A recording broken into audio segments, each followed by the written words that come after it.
किस्मत ने नाहर और रूही को एक दूसरे के बेहद करीब तो ला दिया, लेकिन फिर एक ऐसा हादसा हो गया जिसने उनकी मुलाकात को अधूरा छोड़ दिया। पूरे 5 साल के लंबे दर्द भरे इंतजार और संघर्ष के बाद आखिरकार किस्मत ने ऐसा मोड़ लिया कि नाहर अपनी बिछड़ी हुई रूही के बेहद करीब पहुंच गया। वर्षों की जुदाई, अधूरी यादों और तड़प के बाद यह वह पल था जब दोनों की राहें एक बार फिर मिलने वाली थीं। रूही, जो अपनी खामोश और अकेली दुनिया में खोई हुई थी, मंदिर में पूजा अर्चना करने के बाद भगवान का आशीर्वाद लेकर बाहर निकल रही थी। तभी अचानक किस्मत ने एक अनोखा खेल खेल दिया। रूही के हाथों से पूजा का पवित्र नारियल अनजाने में छूटकर जमीन पर गिर पड़ा। नारियल का यूं हाथ से फिसल जाना मानो आने वाले किसी बड़े बदलाव या अतीत के किसी गहरे राज का संकेत दे रहा था। जैसे ही रूही उस नारियल को उठाने के लिए करीब 10 कदम आगे बढ़कर नीचे झुकती है, ठीक उसी समय नाहर भी एक राहगीर की तरह मंदिर के उसी रास्ते से गुजर रहा होता है। वह अपने मोबाइल पर किसी जरूरी बातचीत में व्यस्त था, लेकिन उसी पल जैसे हवा का रुख बदल जाता है। फोन पर बात करते हुए भी नाहर को अचानक एक अजीब सा एहसास होने लगता है।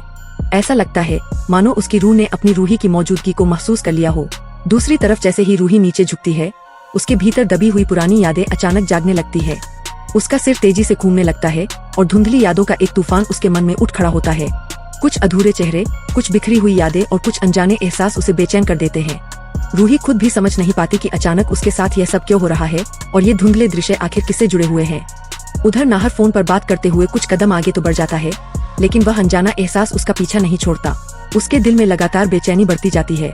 आखिरकार अपने दिल की आवाज सुनकर और किसी जरूरतमंद की मदद करने की भावना से वह अचानक पीछे मुड़कर देखता है, लेकिन तब तक बहुत देर हो चुकी होती है।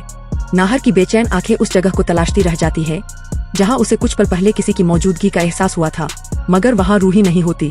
वह भीड़ और लोगों के बीच कहीं गायब हो चुकी होती है। नाहर लाख कोशिश करता है, लेकिन उसे सिर्फ खाली रास्ते और अनगी